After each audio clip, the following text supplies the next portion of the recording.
Сайн байцгаана уу? Энэ удаагийн хичээлээр долларын тэмдэгт буюу мөр багны хувьд тухайн утгыг алдагдуулахгүй хөдөлгөөхгүй байх тэмдэгтийг ашиглах талаар бид нар үзнэ.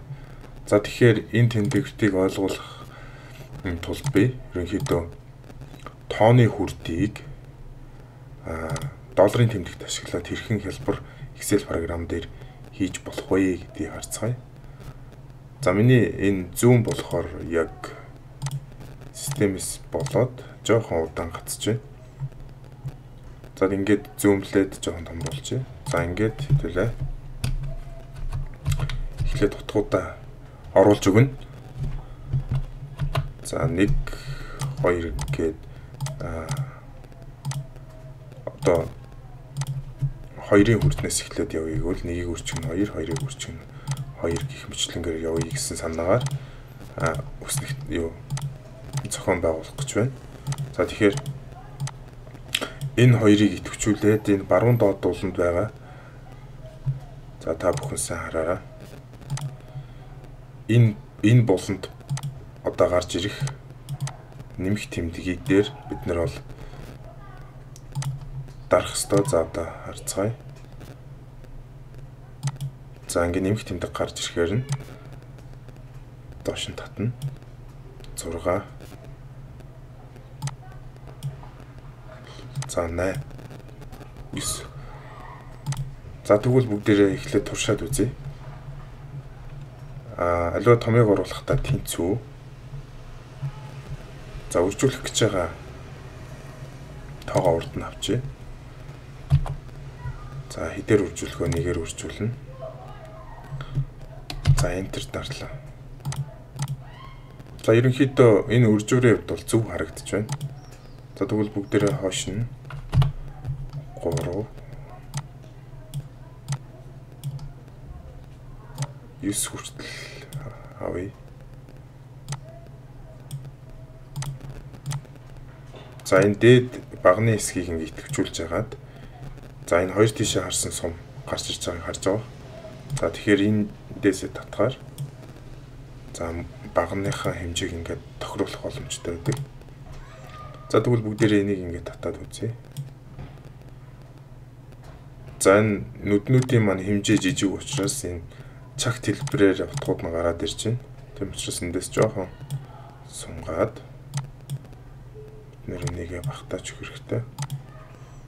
За уул нь бол энэ бол хоёрын хүрд дээр бол гарч ирсэнгүй. Тийм учраас бид нэр энэ дээр одоо яг нөгөө долларын тэмдэгтээ ашиглаж өгнө. За энд харж байгаачлан за энд ингээ харж байгаачлан C2-ыг үрчгэн B3 гэсэн байна.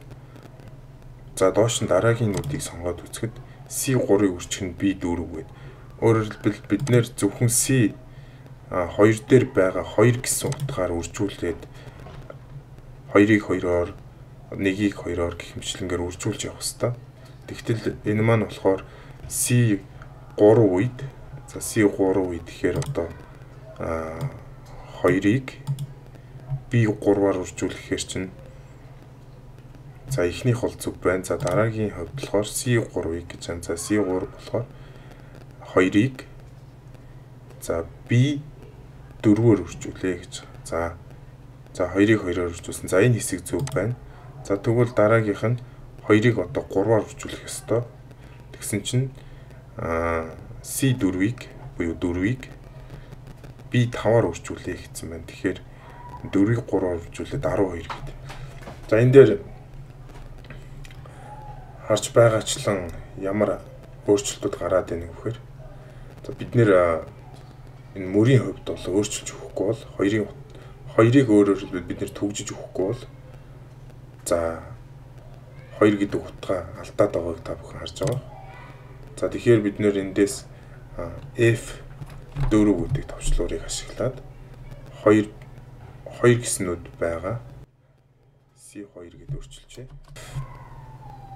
Одоо энэ дээр ирж байгаад энэ болохоор төгжигдөг байгаа учраас энийг F4-өө дараад ингээд төгжчихнэ. За өөрөөр хэлбэл энэ нүдэнд 2 гэсэн утга бол алдагдахгүй гэсэн үг байна. За одоо тэгээд доош нь татаад үзье бүгдээрээ. За одоо харж байгаа.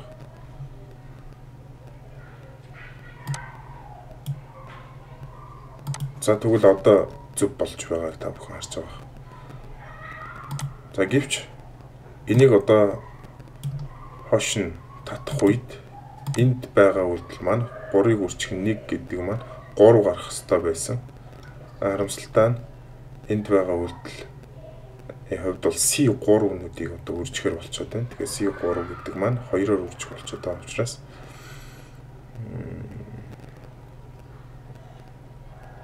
2-оор үржихээр чинь 2-2-ийн 4 болоод энд байгаа утгууд тодлоо болоод байна гэсэн үг. За тэгэхээр бид нэр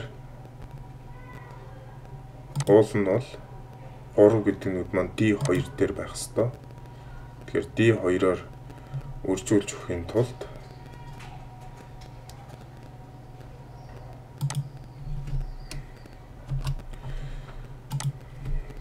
энэ өмнөх долларыг авах ёстой болж таарлаа. Тэгэхээр өөрөөр хэлбэл багны хувьд төгжсөн учраас одоо энд D3 гэсэн нүд рүү болж D2 гэсэн нүд рүү шилжиж чадахгүй болчиход байна гэсэн үг. Тэгэхээр бид энийг